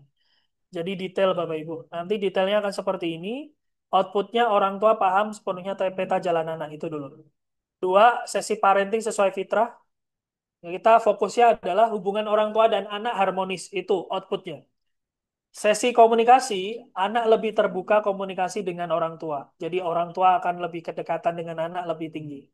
Sesi belajar, outputnya adalah belajar jadi cepat, prestasi naik tanpa stres. Itu fungsinya. Sesi karir dan masa depan adalah orang tua kita buatkan perencanaan karir. Nanti ada. Jadi Bapak Ibu nanti dapat satu digital book yang isinya semua hal tentang anak Ibu sampai nanti proyeksi karir. Jadi udah ada skemanya. Bapak Ibu tinggal pegang aplikasikan. Nah, baru kita follow up dan konsultasi. Ini modulnya akan seperti ini Bapak Ibu. Ini modul satu sensing extrovert. Jadi kalau tadi ada yang putra putrinya atau putra putrinya itu sensing extrovert, ini modul. Jadi dari mulai kita bedah dulu karakteristiknya, kemudian cara anak sensing untuk menyerap informasi, learning by doing, suka tugas konkret, contoh perilakunya seperti apa, masukan orang tua. Nah, ini langsung teraplikasikan. Cara mengekspresikan perasaan anak sensing tuh sukanya ngelompat-lompat ya, cirinya overexcited. So berikan uang selebrasi, ajak high five, hey bagus high five, oh, keren gitu. Praktek Bu. Kuncinya di sini Bapak Ibu jangan gengsi, udah itu aja. Kalau nggak gengsi, selesai itu. Awalnya akan terlihat aneh, apalagi kalau anaknya remaja, akan aneh banget. Ibu kenapa sih, bapak kenapa sih? Tapi itu akan berangsur-angsur terbiasa. Oh, bapak ibuku mau berubah demi aku. Gitu. Tapi kalau masih bocil, masih anak-anak akan lebih enak. Aktivitasnya apa? Yang favorit, sepak bola, sepedaan, lari-lari. Ini ada 13 halaman Bapak Ibu. Nah, kita akan checklist nanti. Hari ini udah gerak 30 menit. Untuk olahraga belum, Bu? Minimal 30 menit atau 15 menit. Oh, sudah, Kak. Centang. Oh, udah pelukan belum Bu? Pagi dipeluk, anak sensing butuh pelukan sensorik, dipeluk, dia ngerasa oh bapak ibuku sayang sama aku. Bukan dengan kata-kata, tapi dengan tindakan. Oh pagi sudah, siang sudah, malam sudah, oke centang. Oh aktivitas mingguan ada lagi, aktivitas bulanan ada lagi. Ini modul satu seperti itu. Jadi terlandingkan. Satu satu orang tua bisa satu atau dua yang karakter anaknya berbeda. Bisa jadi kayak gitu. Nah, ini langsung terlanding nanti ke keluarga. Jadi kalau ini belum kelar, tidak akan lanjut ke sesi berikutnya. Saya bimbing sampai benar-benar teraplikasikan, Bu. Aku pengen lihat keluarga Bapak Ibu itu lebih harmonis lagi, lebih saling bersama lagi, saling menghargai, saling menghormati, saling berkontribusi. Itu yang pengenku terjadi. Karena saya punya visi misi adalah untuk mengentaskan yang namanya sekarang perceraian banyak selalu diatasnamakan dengan keuangan, ekonomi. Memang iya, tapi komunikasi itu ternyata jadi permasalahan nomor satu. Komunikasi, memahami pasangan, memahami anak dan sebagainya. KDRT itu akan insya Allah akan hilang. Itu yang jadi eh, visi misi saya yang saya kejar untuk jadi amal jariah saya suatu saat nanti di akhir. Karena saya sadar dosa saya banyak Bapak Ibu. Jadi harus ada sesuatu yang memang saya tinggalkan di dunia ini. Salah satunya adalah tentang parenting ini. Nah, so, saya mau tanya Bapak Ibu, bersedia berkorban yang terbaik untuk anak? Jawabannya pasti iya. Siap investasi maksimal untuk anak? Jawabannya pasti iya. So, mungkin kita dulu adalah korban salah asuh. Namun, anak kita jangan. Jadi, anak kita jangan sampai salah asuh, Bapak Ibu. So, genetic parenting mastery, nilai manfaatnya ratusan juta. Kalau Bapak Ibu pengen ikut, fasilitasnya ini Bapak Ibu. Tes Stephen, sertifikatnya cetak, penjelasan tesnya. Pertama, untuk jelasin awal 1,5 jam. Setelah itu Bapak Ibu langsung masuk ke program kita 30 hari. E-book hasil tes, 4 kelas parenting online yang tadi 30 hari itu. Konsultasi gratis selamanya. Selama saya masih hidup, konsultasi gratis, Bu. Kemudian ada e-worksheet parenting. Jadi digital worksheetnya, kemudian membership Stephen.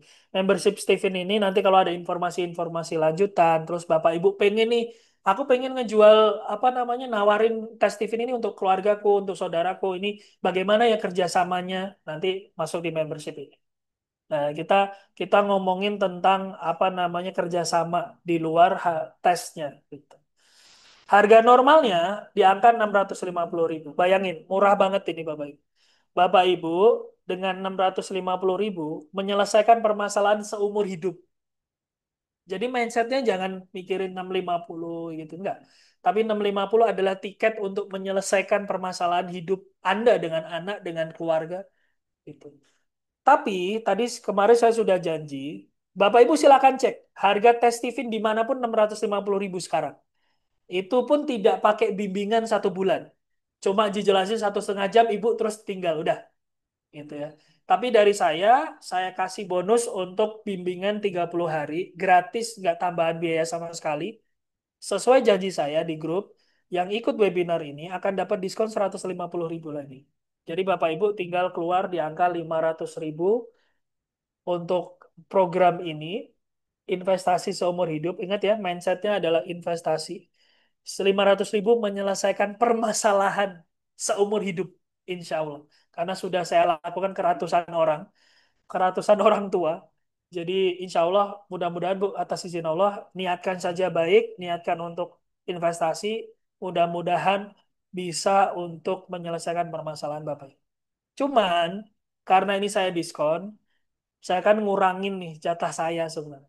Jadi saya batasi untuk 7 pendaftar saja. Jadi 7 pendaftar orang tua yang beruntung dari total 100 orang yang hadir.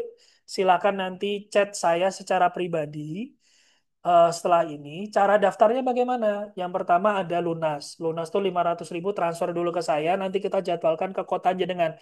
Jenengan ngundang saya nggak perlu bayar transportasi, Bapak Ibu. Tapi kita kumpulkan dulu satu. Ini saya datang ke sana. Jadi udah include transportasi dan sebagainya. Saya pengen apa namanya Bapak Ibu merasakan impact. Lunas langsung kita jadwalkan untuk tes dan bimbingannya. Kemudian kalau memang oh Kak, aku belum belum bisa lunas nih hari ini, boleh. Bapak Ibu boleh DP minimalnya 100.000 saja hari ini ditransfer ke rekening saya atau besok sebelum jam 12 siang untuk kunci harga diskonnya. Tapi kalau Bapak Ibu melewatkan dari diskon ini, silakan nanti ikut di harga 650.000. Tapi kalau Bapak Ibu pengen 500.000 ini, silakan DP minimal 100.000, transfer ke rekening saya, kemudian pelunasannya ketika Bapak Ibu sudah siap tes. Enak toh? Tidak hangus. Jadi bukti kwitansi nanti sudah masuk ke sistem saya. Jadi nanti tinggal saya cek di Google Sheet, di Excel, oh Bapak ini atau Ibu ini sudah bayar di tanggal sekian, bukti transfernya ini. Jadi kalau Bapak Ibu misalnya wah baru bisa bulan-bulan dua bulan atau 3 bulan nggak ada masalah. Tapi kalau Bapak Ibu pengen harganya 500.000, DP dulu 100.000 aja, ditransfer hari ini atau besok sebelum jam 12 siang. Untuk lunas juga sama. Langsung chat ke nomor saya yang ngasih link Zoom tadi Bapak Ibu. Silakan WA aja sekarang. Langsung WA. Saya mau tes Kak, saya mau ini. Langsung aja WA sekarang karena cuma 7 dari 100 orang yang ikut webinar ini. Tesnya wajib offline Bapak Ibu karena kita scan sidik jari. Ya, scan sidik jari. Adapun kelas online, kelas bimbingannya online bisa. Ya. Tapi karena scan sidik jari, jadi saya harus datang ke tempat ibu dulu. Kalau di Pekalongan, di Cilacap, di Tegal, saya harus scan dulu sidik jari anak, pakai alat, komputer dan sebagainya. Kemudian kita bisa lanjut bimbingan. Terus kalau Bapak Ibu pengen kerja sama tes untuk sekolah atau instansi, bisa chat saya juga di nomor saya yang nge-share link Zoom. Ya, kita bisa profit sharing. Ya, kalau di sekolah, di instansi atau Bapak Ibu punya circle PKK misalnya gitu ya, kumpul, saya datang gitu ya untuk ngasih informasi. Kalau memang ada yang berminat, ya nanti sesuai ya seperti biasa ada profit sharing sebagai hadiah buat Bapak Ibu. Yang kedua, undang kami untuk edukasi parenting ke sekolah gratis. Ya, ini yang saya lakukan juga dengan Dinas Pendidikan di bidang PAUD dan PNF yang kemarin di Sukoharjo. Kita diundang, nggak usah dibayar, Bu, gratis saja. Kalau memang ada yang berminat, ya silakan ikut tes. Kalau enggak, ilmunya sudah dapatlah minimal untuk tahu anaknya tipe apa. Nomor tiga, sekolah Anda akan kita bantu untuk branding dengan metode Steven ini. Jadi kita brandingkan. Kita akan set up cara brandingnya, cara marketingnya, gitu. Supaya sekolah Bapak Ibu itu naik value-nya, gitu. Ya, nomor 4 ada langsung chat kami untuk pembahasan lebih detail. Jadi tugas Bapak Ibu, yang pengen tes silakan chat, yang pengen kerjasama silakan chat juga. Untuk DP, kalau nggak DP ya mohon maaf nggak bisa karena itu komitmen fee. Komitmen fee. Harusnya itu DP-nya 50% tapi saya permudah saja di angka 100.000. Bapak Ibu silakan investasikan. Saran saya tidak bisa memaksa. Tapi kalau Bapak Ibu pengen menyelesaikan permasalahan anak dengan anak atau menyelesaikan permasalahan dengan pendidikannya, cara belajarnya, ini cara paling efektif untuk hari ini, untuk saat ini. Jadi mudah-mudahan bisa Bapak Ibu mengerti. Saya batasi di angka 7 orang saja. Baik, seperti itu. Bapak Ibu, silakan nanti chat saya untuk pendaftaran selanjutnya. Hanya 7 orang saja. Terima kasih. Dari saya, kita akan lanjut untuk diskusi, Bapak Ibu. Silakan kalau memang ada pertanyaan, Bapak Ibu silakan.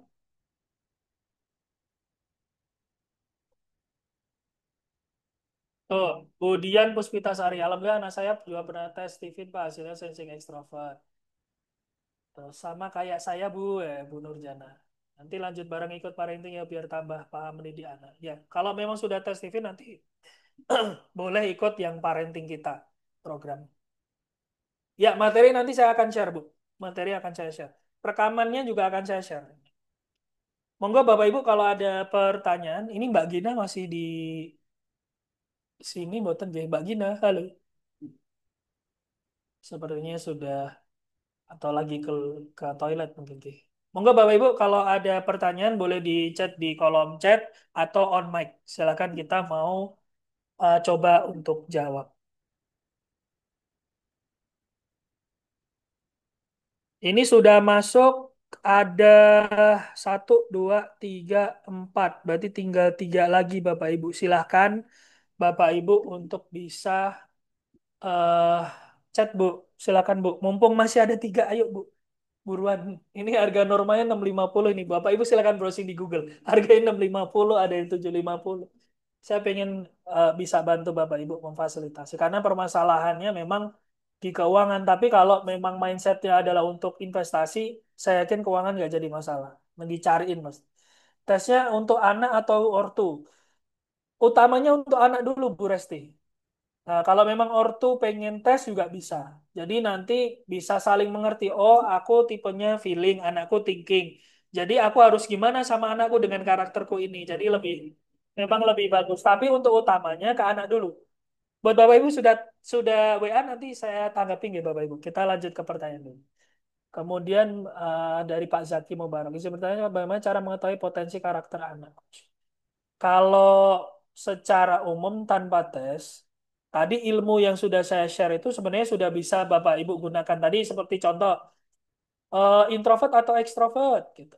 Tadi udah bisa jawab, oh aku introvert ekstrovert. Cuman yang namanya genetik itu tidak bisa ditebak Bapak Ibu. Kadang kita ngelihat orang ini, wih kayaknya orangnya ekstrovert gitu. Tapi setelah dites introvert, ternyata memang dia oh ya aku memang introvert. Aku ekstrovert tuh karena terpaksa gitu, karena profesiku. Aku sebenarnya orangnya introvert gitu. Bisa jadi kayak gitu. Apalagi yang sensing, thinking, intuitingnya tadi. Nggak bisa ditebak. Kadang kita ngelihatnya ini kayak orang sensing, ternyata thinking. Ini kayak orang feeling, ternyata insting. Jadi beda-beda. Jadi memang harus dites Bapak Ibu. Yang hebat itu bukan sayanya, tapi tesnya yang keren ya, tesnya keren, materinya yang keren. Saya cuma fasilitator dan pengalaman saya rangkum kepada modul-modul ini Bapak Ibu supaya bisa membantu. Jadi bedanya adalah tidak hanya tes, tidak hanya dijelasin saja, saya pengen terlandingkan di keluarga jenengan. Itu sebagai apa namanya visi saya, misi saya seperti itu Bapak Ibu. Mudah-mudahan bisa ditangkap ya niat baik saya. Bu Reni, mohon izin bertanya untuk mengetahui karakter dari murid yang gaya belajar dominan kinestetis, bagaimana di, maaf tadi kurang fokus.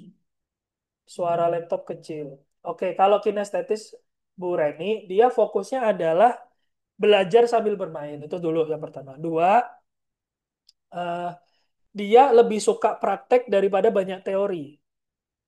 Yang jadi permasalahan di kita ketika mengajar adalah kita kan banyak anak nih, nggak bisa satu persatu. Yang jadi permasalahan itu. Dan tugas kita adalah bagaimana ngebuat materi ini bisa mewadahi semua karakter.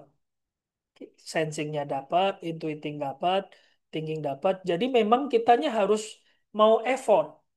Ya kalau memang dia intuiting ya berarti harus banyak gambar, warna-warni. Kalau sensing berarti dia harus diajak bergerak. Oh mempraktekkan. Oh ya jadi ikan. Ya, jadi apa? Yuk menirukan suara ini gitu. Itu sensing, praktek. Terus analisa, ada menghitungnya, ada ini itu untuk thinking. Jadi memang perancangan materi itu dia harus bisa mewadahi semuanya. Itu. Kalau mau gampangnya ya. Nah, kita harus mau rekoso ibaratnya. Mau repot gitu. Tapi insya Allah itu akan bisa membantu. Nah, yang lebih bagus lagi ketika memang bisa kita tahu ya karakter masing-masing gitu ya, kita akan lebih enak gitu mengcoaching satu-satu anaknya. Meskipun ya tidak semudah itu, tapi setidaknya kita akan jauh lebih bisa menyesuaikan dengan cara bicara dia, cara memotivasinya gitu. Meskipun anak kan juga lari-lari sana sini.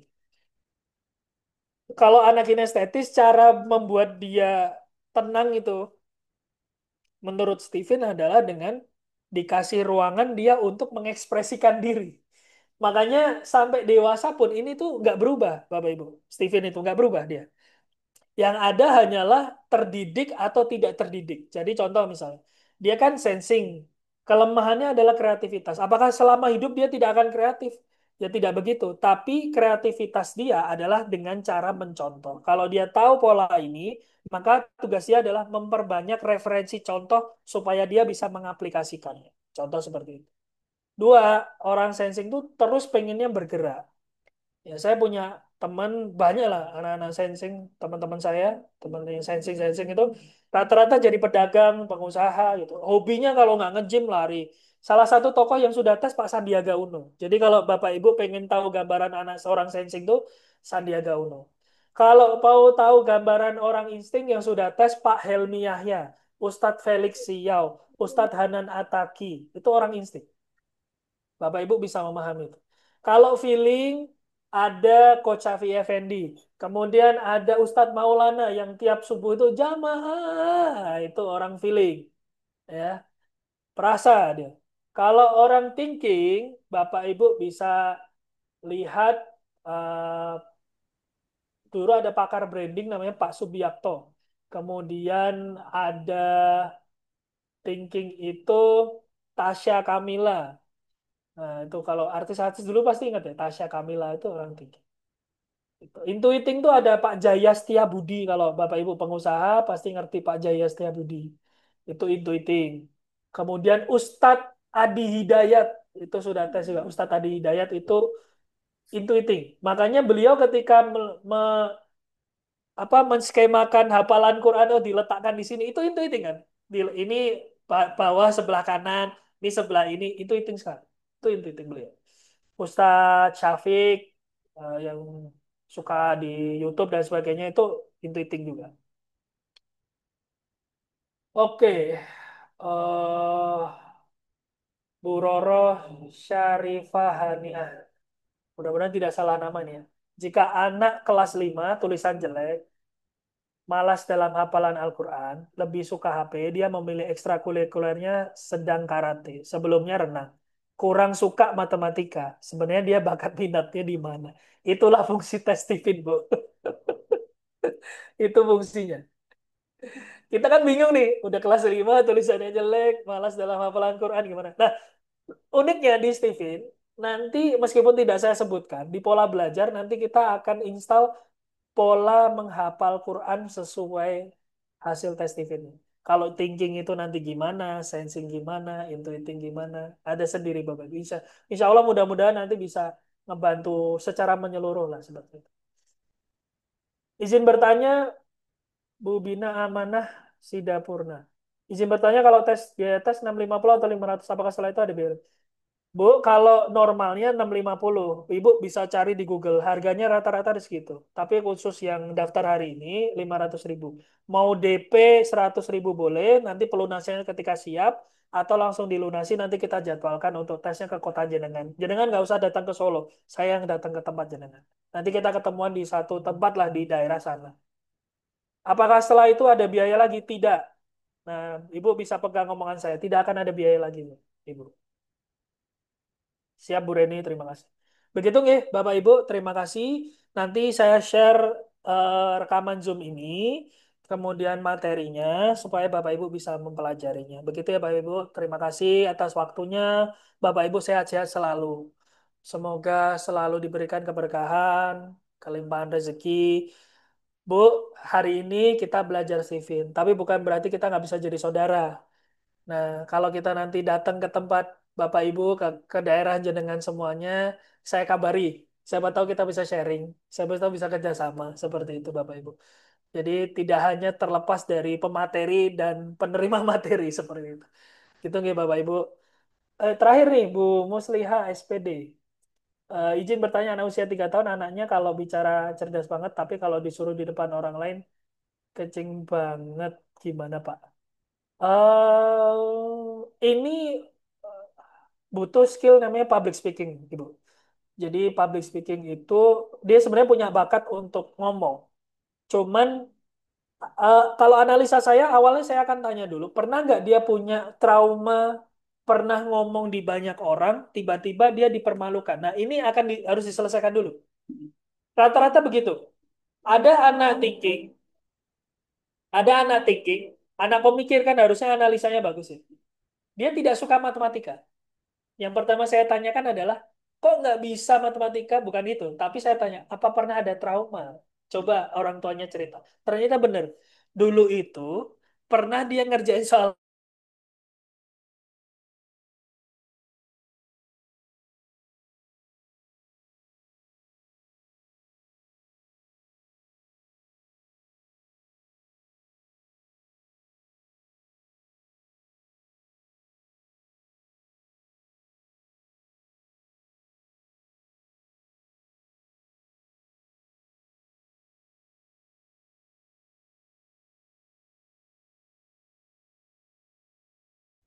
baik Bu Musliha. Kalau ini terakhir ya dari Bu RMX 2170 ya. Saya punya siswa umur 5 tahun dari kecil selalu main HP karena di usia 3 tahun sudah punya adik. Cara tesnya gimana? Nanti scan sidik jari, Bu. Nanti daftar dulu aja, saya jelaskan lebih lanjut. Ya, Bu Tuti. Gitu. Langsung WA ke nomor yang tadi nge-share link Zoom, Bu. Terus ya, sekarang anak saya, anaknya selalu pengennya main sendiri, kamu. Nah, ini harus kita memang selidiki dulu, Bu. Nggak bisa langsung diberikan penjelasan seperti tadi. Tidak suka matematika itu karena bakatnya dia punya, berarti ada trauma, gitu. Nah, ini saya belum tahu. Karena HP itu, Bu, HP itu kita mereka lebih senang ke HP pertama karena lebih gampang untuk diakses. Dua, teman-temannya melakukan hal yang sama. Ketiga, tidak punya opsi aktivitas lain. Kalau kita punya opsi aktivitas lain untuk anak yang sesuai dengan bakat genetiknya, dia akan lebih menyukai itu. Contoh misalnya, anak sensing atau anak thinking itu lebih suka aktivitas bercocok tanam, ngasih makan hewan. Kalau kita punya aktivitas itu, dia akan lama-lama meninggalkan HP-nya tadi. Itu sudah terjadi. Pengalaman saya seperti itu. Sudah saya buatkan program buat orang tuanya. Jadi anaknya tuh lama-lama HP itu jadi opsi kesekian. Dia ngerasa, oh aku harus ngasih makan bebek. Sampai ada anak 3 tahun, Bu. 3 tahun, 4 tahun. Dia tuh udah bisa, apa namanya, ngasih makan bebek, sama ngelus-ngelus bebek, masukin bebeknya ke kandang. Usia 3 4 tahun. Coba, Bu. Karena memang dia sensing, terus kita posisikan dia, cara mendoktrin dia dengan sensing, apa aktivitasnya sensing banget. Jadi connect. Siap, Bu Pak Adi, Pak Adi, Bu Tuti. Eh, Nah, Bu Harun, kalau si anak ini mencontoh perilaku buruk, berkata kasar, berperilaku nakal, itu gimana, Nggih, Pak? Las, Pak, terima kasih. Kurang diawasi dalam pola asuh yang sudah lama mencontoh hal buruk. Nah, gini, anak yang cepat mencontoh hal buruk bisa jadi dominannya di limbik kiri yang sensing tadi. Jadi dia mencontoh. Tugas kita adalah, ini kan udah terjadi nih. Ini udah terjadi. Nah, seperti file, Bu. Dia harus ditumpuk, kalau nggak dihapus. Kalau dihapus kan nggak bisa nih. Ditumpuk sama hal yang lebih positif. Dikasih contoh. Kalau dia belajarnya dari mencontoh, tidak bisa dengan omongan, Bapak Ibu. Nggak bisa. Oh, kamu jangan berkata kasar, nggak. Tapi Ibu contohkan. Dek, lebih baik berkata seperti ini. Ngomong, dikasih contoh. Ibu juga memberikan contoh seperti itu. Bu Tuti, oh, nggak bisa habis ya. Oh ya, minimal usia 2 tahun ya, Bu Tuti ya.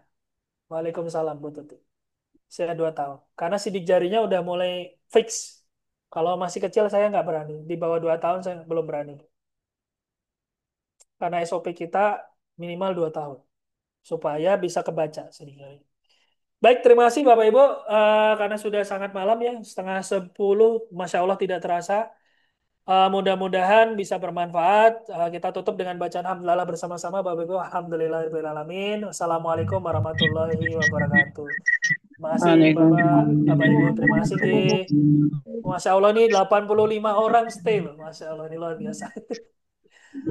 Iya, langsung chat saya gitu. Yang mau daftar langsung chat. Terima kasih Bu, Bapak.